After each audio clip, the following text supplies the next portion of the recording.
Hear how my guest today overcame being on welfare, living in her car as a single mom with 3 small children, how she overcame all of that, became a multimillionaire all through network marketing. You're not going to want to miss this, my friend. Tune in. Hello, my friend. My name is Samantha Gamble, founder of the SPSP community, and I am obsessed with helping single parents build the successful home business they want so they can live the life they truly deserve. I'm a single mom of 2 amazing daughters and 3 dogs who was able to create financial and time freedom all while working from home. And I have taught thousands of people around the world, just like you, how to do the exact same thing. I'll teach you the tried and true secrets to building a career that you will absolutely love, all while being able to be a present parent. We will talk about it all here, my friends. Nothing will be off limits. Think of this as your single parent happy hour with like-minded friends mixed with entrepreneurial school. So get ready to be challenged, empowered, and encouraged, all while you learn. This is the Single Parent Superpower Podcast. Well, hello, my friend, and welcome to this episode of Single Parent Superpower Podcast. And I am so happy to announce that we have our very first guest of our podcast, the one and only Lisa Griggs. And she is a dear friend of mine, thankfully. But more importantly than that, she's a very successful entrepreneur, a motivator. She's an author. But her number one job has always been a mother of her 3 beautiful, amazing children who are now 17, 16, and 19.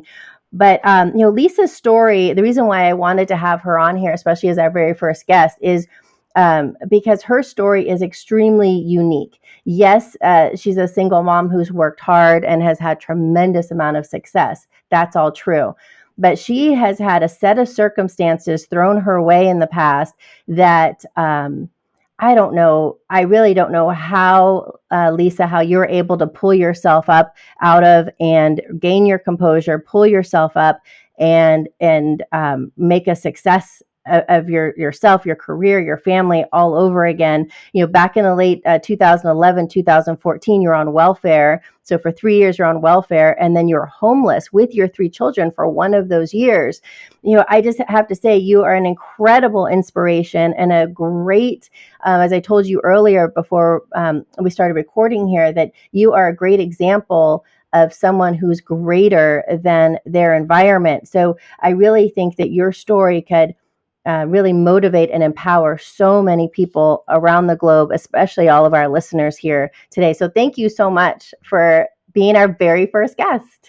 Well, thank you for having me, Sam. I'm so excited. This just feels so divine, and just really excited to have a conversation today to just uplift and inspire and just encourage, whoever's listening that, just see if we can add some value, true value into their lives. That's awesome. And I love what you say. You're only one person away from your destiny. Yes. Yeah. I think that part of the whole human journey, truly, no matter if you're a single mom, single dad, married, just anybody humaning on this earth, I feel like their journey is mostly reclaiming their self-worth. And I'm happy to say that most recently, at almost 50 years old, I have reclaimed my self-worth. So no more is it a journey of reclaiming the self-worth. Now it is reclaimed. Well, congratulations. So yes, I do believe that everybody is one person away from their destiny. And I used to think that maybe that was somebody outside of themselves, just because I'm, a networker. And I believe that by connecting with people, that can be very life-changing. But I also believe that we are that person that we're waiting for, So I think that when I say that, it's, yes, you could be one person away from your destiny, but that one person is actually yourself. Wow. I love these kind of podcasts. I love what you do. I guess that's so anyway, so that's who it is. That one person is actually ourselves. Wow. I love that. I absolutely love that. And yeah, because in network marketing, you always think, okay, who else can I talk to? Who else can I talk to? You never think about yourself. Exactly. Right. Yeah. And it all starts with us. That's awesome. And I have to say, I can't even imagine what it was like being homeless with 3 children. And, I made such a great point earlier when we were talking that, must have been so hard with 3 kids.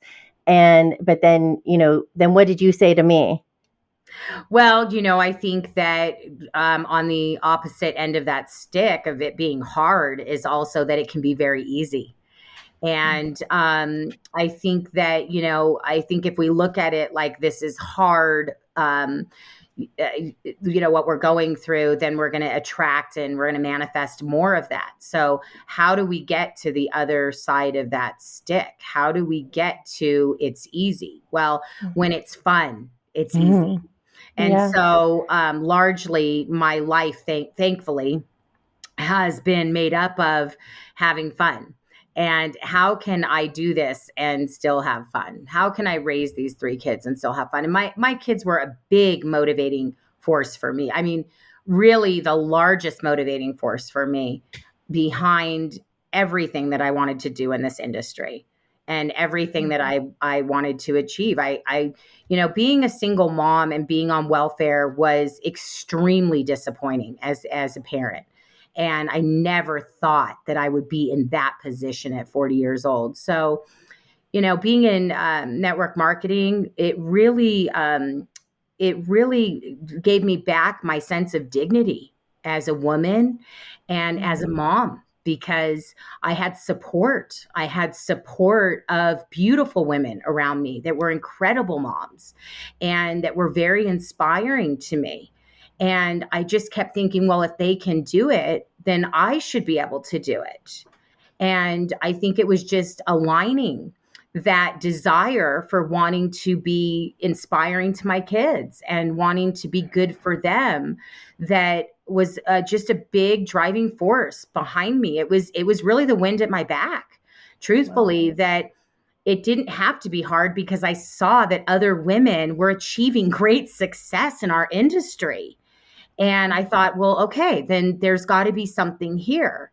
And it wasn't like I had these huge outlandish goals. I just wanted to make $500 a month. I was homeschooling my kids and I just wanted to make $500 a month, fun money. I wanted fun money that I could just spend on my kids. If I wanted to go buy them a Tickle Me Elmo, or I wanted to go get my nails done, or whatever it was. It wasn't this big, huge, like, I want to be an overnight success. It was just, I want to be a good mom to my kids. That's all it was. And I wanted them to have fun. Yeah. Well, you striving for $500 a month has turned into millions of dollars, not only for you, but every people on your team and people around the world you've helped. So that $500 was a lot. Yeah. And it's been fun, believe me. I know. I've seen you on stage. You're fun. And I have to ask you, so, now more than ever, people are working from home or trying to work from home or wanting to work from home. And, being a parent, and especially a single parent, with trying to, balance everything that goes on in the home and everything else that goes outside of the home. And so how can you, like, what are your 5 best tips that you can give for work at home parents, how to kind of balance their entrepreneur life and their parent life? And what would you recommend? Like, what are your top 5? I mean, I think the biggest thing for me has just like who I am has evolved, being in this industry. Like, there's a saying that network marketing can be a self-improvement course with the compensation plan attached to it. Right. So I evolved a lot as a woman over the last, just even like 10 years. I mean, I'm not even the same person that I was 5 minutes ago. Right. Or even yesterday as a result of this conversation. Right. So I think the first thing I would say is that what has helped me where I'm at right now in my life is that I have a purposeful routine for myself. Right. So basically, we've heard it over and over. When you get on the plane, put your oxygen mask on yourself before you put it on anybody else. So I feel like self-care is one of the most important things in the routine of setting your day. So what are you doing right when you wake up? that's like super important to me. So I would say the most important tip that I could give you is to set that, set the mood of your day by the routine that you have. Like I get up and I walk with my daughter. She's 19 years old and we walk every morning 3 miles. And it's a time for us to engage, for me to find out what's going on in her life. It's healthy. It gets we're getting the body moving. We're getting the blood moving. Of course, we're, just waking up, kind of rolling out of bed. But I think that that's also been a very valuable time in a lot of ways. So I would say definitely just the routine. I meditate. I do Reiki. I do a lot of different modalities to help me just kind of elevate my mood so that I can get out ahead of my day. That's super important because I know that I'm going to be dealing with kids and people and dogs and cats and, traffic and what have you, for whatever that day, may uphold. Right. So that would be, I think, one of the really the most important thing. I mean, I know you said 5 tips, but I think there's so much encompassing that. Yeah. That if I had to sum it up in 5 tips, it'd be like, get your body active, set that intention for your day, get your mood elevated before you start checking your emails and answering calls and, you know what I mean? Putting out fires and handling distributors and kids and all these other things, and just really having self-care for you, really putting your oxygen mask on first and doing that for yourself first before you go about your day. You're going to have plenty of time to deal with your whole day. You can take 20 minutes and just, get into your Zen space, right? That's so true, because I think, and I'm sure this is true of every parent, but I really only know being a single parent, and it's very difficult. It's almost taking time for yourself. There's almost a little bit of guilt sometimes, of, oh gosh, I'm spending this time on myself. I should be doing this with the kids, or this with the, it's always, I should be helping someone else, something else, and versus taking a breath and putting on your own oxygen mask. Because you're absolutely right. We're not good to anybody. That's right. If we're not whole, right? That's right. That's right. I love it. That's a great reminder. And I, and it was probably lead into your answer for this too, is like, you've had, I can't imagine how many, breakdowns. I don't know about you, but through my journey, I've, moments of crying in the shower. The shower seems to be the place, but that's just life. And I don't know a parent on earth, especially a single parent, who hasn't had those moments, because we have all the responsibility of the finances, the homework, the doctor's appointments, the everything. The buck stops with us. And so what, out of the breakdowns that you have encountered throughout your years, what can you what's your philosophy on how you can take those breakdowns and lead them into breakthroughs? Well, the biggest thing with regard to breakdowns and breakthroughs is, thank God they don't happen too often, right? But I think the biggest thing is your support system. Friends can be great therapists. Great therapists. And, I have a saying, like with my girlfriends, which are really like my soul sisters, that you don't have to have a whole bunch of people. Your circle literally can be a dot. You can have holies of holies relationships, which you can probably count on, your one hand, 5 or less people. And those are the people that you can tell anything to, and they're not going to judge you, and you're not going to see your business on Facebook or Instagram or, TikTok the next day. Or then, you have your inner court relationships, which are your acquaintances. And then you have your outer court relationships, which are also acquaintances, but people that maybe don't know as well. And I think that, relationships are where it's at, where it's called, what it has to do with breakthroughs, because, your support system and who you're around can lead very strongly to that, can lead to your breakthroughs. Because a lot of times we don't even take that time to reflect and really put ourselves on the chopping block and kind of look at, okay, what's my part in this? I've obviously attracted this experience into my life because we know that words don't teach, only life experiences do, right? So if we're attracting these experiences into our life, what is leading to these breakdowns? Because I think about a lot, like I'm a big believer in the universal laws. So I think about, this is such a great question because of course we want breakthroughs, right? But if we have a desire in our heart, right? And we kind of launch that rocket of desire that, we want to make more money. We might actually create in our own experience some kind of contrasting experience, meaning like, for instance, you want to make more money, but you hate your job. And then the next week, all of a sudden, you get told that they're selling the company and there's a big merger and now you don't have a job anymore. Well, now you've got to go out and find something new, right? So I think that that's where it can lead to a breakthrough because you've now launched this big rocket of desire that you want more in your life. So for me, I think it's actually a very beautiful thing. And then just surrounding yourself with people that can support you, that when you call them on the phone, you say, hey, I'm having a breakdown. You've got your little therapist around you of your friends and your soul sisters to say, hey, you know what? Let me talk you off this ledge. You've been here before. Remember your past deliverances. This too shall pass. You're going to get through this. And then you'll see that, you've been here before. There's nothing really serious going on. That's what I think. Yeah. That's great. Yeah. And, I have to agree with you. It's fortunately the breakdowns never last for long. I look at them as waves, and my girls now are 23 and 21 and we're in a much different space than we were, 10 years ago.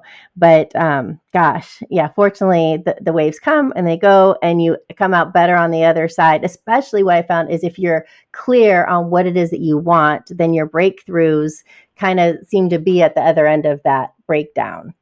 Like what you said, actually. Definitely more intentional. Yeah, exactly. And I, based on everyone that I've talked to throughout the years, one thing that seems that everyone kind of has in common that once in a while, and sometimes unfortunately people are kind of reside in this feeling, and that is the feeling of not being worthy, like they're not enough. They put those limiting beliefs on themselves, which then handicaps any future success. And I'm talking about success, not even just monetarily, but success as a parent, success as a person, just success in general. So like what advice can you give to kind of shed those beliefs? Because some people would look at your life and your journey, and I mean, now you are amazingly successful and you have been now for a number of years, but you were living in your car with 3 small children at the time.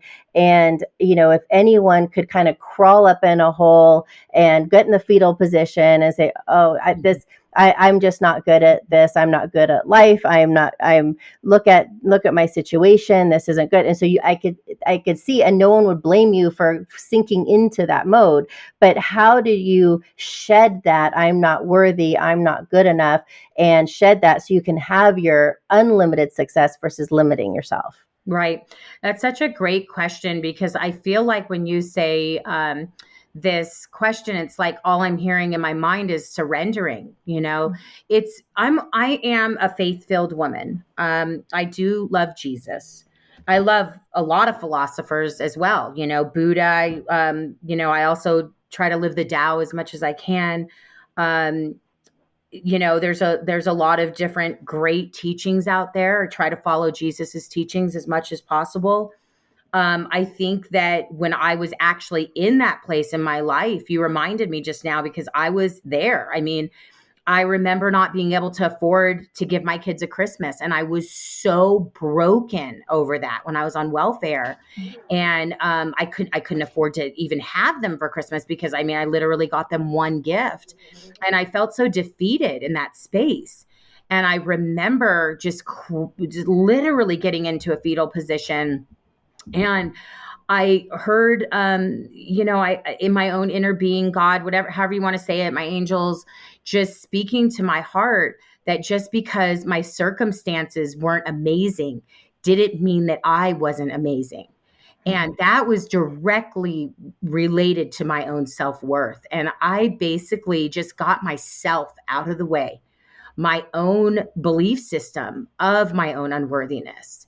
And I was not really determined, but like just surrendering to the process of, God, I cannot have another day like this. Like, please, I cannot have another day like this. And within a year, my life was radically changed. I mean, radically changed. But I believe that it's ego that would get in the way of us just being able to surrender to the, surrender to the process of something outside of ourselves, I guess, something universal, something greater and bigger than our problems or our belief systems. And that feels very expansive to me. Like, even when you think about the universe, it's expanding every day. So we have that ability to expand. I love what you said. What did you say again at the beginning about the expansion? Because that, or our environment. Yeah, you being bigger than your environment. Yes, it's so huge to really start to really meditate on these things and think about these things and surrender to that process. Because even Wayne Dyer, I mean, he was a great teacher, and he said, there is a spiritual solution to every problem. And I really believe this walk and this journey is a very spiritual journey here on this earth. I really, really do believe that.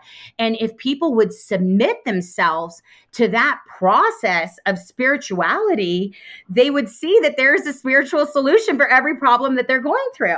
And mine was simply just basically crying out to God, crying out to the universe, the ethos, my angels, whatever, my guides, and just saying, I cannot do this for one more day. It's too painful. Help me. And surrendering to that process. And then that was it. I mean, within a year, me just surrendering to that, just my life changed. I start to see things happen and line up very divinely. And, almost kismet, almost like bigger than what I could create. Right. So it was huge for me. It was an awesome thing. Yeah. Yeah. And you were pretty crystal clear on what you wanted too, right? I mean, it 100%. Yeah. So, because I've heard a lot of people, they say, well, I've prayed and I've manifested and I do my, I do my meditations and, I've tried to manifest and it's just not working. Well, are you specific on what it is that you want, or are you just, So I'm very intentional. I believe very strongly in vision boards, and I actually call them scrapbooking boards now, because everything that I put on my vision board comes to pass. And that's actually scriptural too. I mean, that is Habakkuk 2:2 discusses that, where it says, write it down and make it plain. And even though the vision tarries, it will come to pass. So anything that you put down in writing or you put down visually, that's where your focus is going. That's where your deliberate focus is being channeled to. So yes, it's got to be intentional. It's got to be deliberate. And also you have to feel as though you already have it. So I don't pray and beg over and over and over again. I ask one time and then I just thank the rest of the time. And through the appreciation of what I already have and what I've already experienced, right? Like appreciating that, someone gave me an air mattress to sleep on, appreciating that somebody gave me a set of dishes, just starting there, appreciating that I have, beautiful children. And getting away from the subject of you're homeless and you're on welfare and you can't make it and you're not good enough and you don't know anything about this industry, and, just literally shifting your mood, because it is all about mood at the end of the day. So when you get deliberate in your focus, then it elevates your mood naturally. That's what it does. You feel your way through it. Yeah, absolutely. And I know Ray Higdon talks about this a lot. And and affirmations are great. And, a lot of people do affirmations, but there's words, right? But like what you're talking about, having the actual image. And I have a photo album of my vision board. I'm not very crafty at all. That's okay. I've seen vision boards where they're little lists. Yeah. Mine is I have a little photo album in my phone with pictures, and then each picture creates an emotion. Yes. And so it's that emotion that ignites your subconscious, and then your subconscious is actually really the author of your life. And 100%. And so 95% of it, Sam. 95% of it. That is the key to the whole thing. Your subconscious. Yeah, I love what you're saying here, because it's so true. And I know, and people have heard about vision boards and affirmations and that, but I don't think anyone, at least I didn't, to know that you have that emotion behind it, and that's even like putting on a song that creates a great emotion from you, and be in that space as you're going through your vision board and looking at it and adding to it. And that really all helps. So yeah, that's the biggest piece of it, is the subconscious, because they say 95% of your life is created in your subconscious. So we have all these patterns and templates that we've picked up as children, right? Coping mechanisms and different things from our environment. And then now culturally, what kids are experiencing, it's very different. We have a lot of social media culture being poured into them. And even with how I parent my kids, I parent my kids from the vortex. Like, my son will come out and he'll say, well, Mom, the problem with you is that, you want to be my friend. You treat me like I'm your friend. And I said, well, Judah, you were born as 3,000 years old. So you're stuck in a child's body, but I know that you're a very evolved soul. So, even the difference, like, I don't see my kids like they're my little minions, and it's not some big accomplishment if I can get my kids to not get a tattoo or not get a piercing or, obey me. That's not a huge accomplishment for me. What's a huge accomplishment for me is when my kids are living their best lives, living their dream, living their passion, and seeing their mom elevated in her own mood to help them to create that. It's like, I tell my kids, you're in trouble. Get over here and create a new vision for your life. Sit down and do a vision board and create a new vision for your life. So I'm just a big believer in, like, let live and, just be free and let them create as well, from their place of being.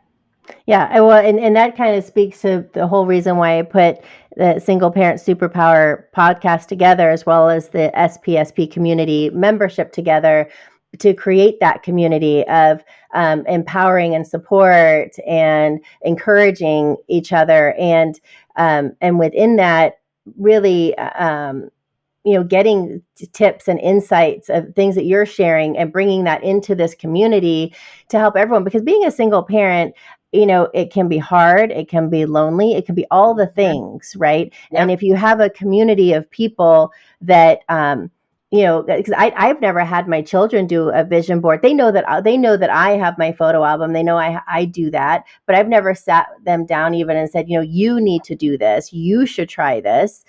And, that's a great idea. It's a great idea. I think, I do it a lot with the kids that come around the house, encourage them to do the youth to do vision boards. I talk to them like they're adults. I don't like, if a child's in front of me, it's like, it's you're creating too, from your space, putting the responsibility back on them. Yeah, I remember one time, years ago, Taylor was 3 or 4 years old, and we had a family friend staying with us for a while, and and he, every time he was around kids, he's talking, in the little baby voice, talk the little kid. And he was talking to Taylor as if she's a tiny little baby. And she looked at him like, who in the heck do you think you're talking to? And she didn't even know how to respond. And he said, I don't think Taylor likes me. I said, just talk to her like a person. Yeah. And so the next morning he saw her and he said, "Hey, Taylor, how's it going?" "Good, thanks. How are you?" Exactly. Right. I don't know why we think that they're humans too. I know. It's so funny. And They've they just and been they on the learn. earth a little bit lesser time Yeah. physically, but not necessarily. There's a lot of kids that are here, very old souls, very, very old souls. Yeah, I agree with you. And they learn so much by watching us. So, you know, Yes. have taken that leap to be entrepreneurs and build a business in network marketing. Network marketing isn't easy. It's hard work and it's hard, but anything worthwhile usually is. But it's super simple. And I think it's a great example with you. If you can build your business from home in network marketing, your kids are going to see you go through the ups and downs of your business, but they're going to see you handling it, and they're going to see you have that success and create the lifestyle that you want for your family. And them being able to witness that, like your children being able to witness you going from where you were to where you are now, is just the best life lesson that it's worth way more than any type of university education ever. What you've given them is absolutely just priceless. Thank you And for that. oh, Yeah. Thank you for acknowledging that. I admire you, and I just think that you're going to help so many people with your story, just giving them hope. I mean, everyone, not every day is rosy day with unicorns and rainbows, but gosh, to look back and say, okay, you know what, Lisa was in her car with 3 small children, homeless for a year. If she can do it, I can do it. I'm just having That's a right. rough day. I can do it. I can do this. That's right. That's So, right. and with that, I want to close out with two things, if I could, a little bit more tactical, if you will. So, a lot of the people who are part of SPSP community now and in the future, and yes, they like they in the beginning you want to make that $500, but you've built an empire now. And so, what characteristics do you think that people need to have to be that good leader to help encourage and empower other people? Because I always talk about, you get started with a network marketing company, it's just you, but is not going to always be just you. As you grow, it's going to end up being thousands and thousands and thousands of people, if you stay consistent, if you do the work, all the ifs, but you're going to be responsible for this massive team. So what characteristics do you believe that every person should have to be that great leader to help motivate and empower people to be their best selves? The biggest thing is, number one, to be teachable and coachable. Because, when we come into this industry, we have our own ideas about the way life works and the way this business works. And I think that, being teachable, being coachable, getting the ego out of the way, surrendering to that process of learning everything that you can, because you can learn and earn at the same time. That's why this is such a beautiful, beautiful model. I mean, I love this model because, it's just the people that you meet, the experiences that you get to have. It's really, really awesome. It really is a truly awesome model. I think that the second thing would be to be relational. You have to be relational. You have to be willing to talk to people as much as possible, because at the end of the day, another great universal law is the law of averages. And if you talk to enough people, it will eventually kick in. If you talk to 5 people a day versus talking to 5,000 people a day, right? You're going to have a lot quicker success, maybe. But still, even I think Steve Jobs said that, an overnight success is still 5 years. 5 years is an overnight success. So even if you gave yourself 5 years in network marketing and you built up, a sizable residual or a sizable team or a network of people that you have all, moving towards one common goal, and you're having fun with it, it's really a beautiful model because you're just doing that work one time and then you're getting paid over and over and over again. It is beautiful. Yes. Work from home. Yes. Present parenting, right? I mean, all the things that you've discussed in your podcast, Sam, right? But I think the real, just caveat for this business is the fact that you don't have to trade your time for money one time. It's that you do that work one time and you're leveraged for the rest of your life. And I pray that people really, if they get anything out of this industry or out of this call today, they realize, or this podcast, this conversation, that it is the law of averages. Eventually, it has to work out. Eventually, I mean, you're going to get all these no's, but then you're going to get a yes. So if you get a certain amount of no's, eventually you're going to get the right yeses. And that's a universal law. We can't, it's like a law of gravity. We can't say, oh, no, we don't like that law. Like it just works.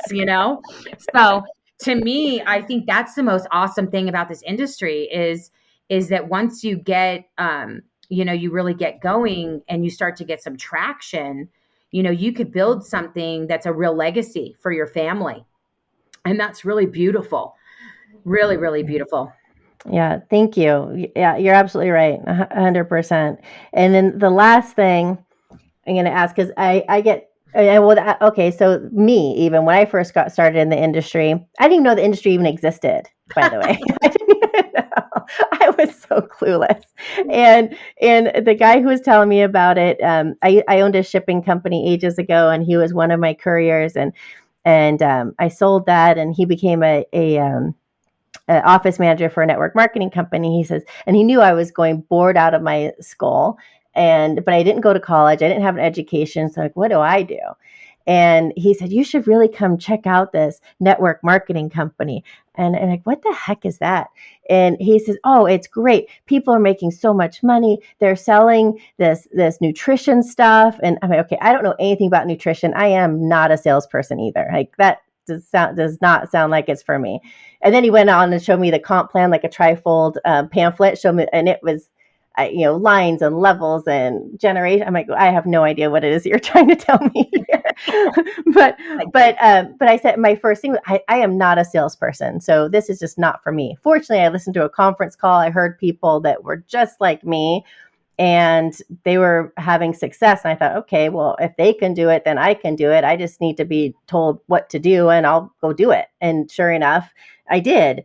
But so, what is your best tip for becoming a successful salesperson? I know people say, I hate sales. Well, we're sold every day. I mean, the computer that we're talking on right now, someone sold it to us. That's right. The glasses you're wearing right now, someone sold them to you. My headphones, someone sold them. So we're constantly being sold. So selling isn't a bad word. It's actually great, especially if you have something that's beneficial. But what is your best tip for becoming a successful salesperson? I would say don't prejudge. Don't prejudge. It's the biggest part of this whole game that we're playing. We don't know where people are at. We don't know what they've got going on. So when someone's in front of us, we can't prejudge them, right? We just got to talk to everybody. That's all it is. It's just sharing the message, and having fun with it, having a good time with it. And it's not, to me, it isn't sales because, it's just sharing. Really, that's the truth. I mean, it is just sharing your knowledge and your information with someone else. That's all it is. Yeah. Thank you so much, Lisa. You are a true gem, an amazing person, an amazing mom, and an outstanding entrepreneur. And, thank you for your time, and thank you for being our very first guest. It's awesome. Absolutely amazing. I feel so honored. Thank you. I feel so honored, and I love you. And I'm so excited for what you're doing. And thank you so much for bringing this to the community of single parenting, and this whole superpower thing that you're doing. I just love it. I love it. I love it. And I'm here for it. Thank you so much. I appreciate it. And I love you too. Thank you for everything. Truly. Thank you, Sam. Well, high five, my friend, and let's pop that champagne because we just finished another episode of the Single Parent Superpower podcast together. And I hope this episode left you feeling inspired and empowered. I know beyond a shadow of a doubt you can do this. I'd love to hear what other topics you'd like for me to dive into. So do me a favor, head on over to www.spspcommunity.com/podcast and let me know in the comments where you're struggling, where I can help. And while you're there, feel free to click the link on that page to get your free gift. And it's the ultimate home business success guide for single parents. And this is where you'll get the 7 insider tips to build the business you want so you can live the life that you deserve. And it's free. So go ahead and make sure you rate and subscribe to this podcast so you never miss a single episode. And until next time, my friend, this is Samantha Gamble, and I can't wait to connect with you inside the comment section on spspcommunity.com/podcast.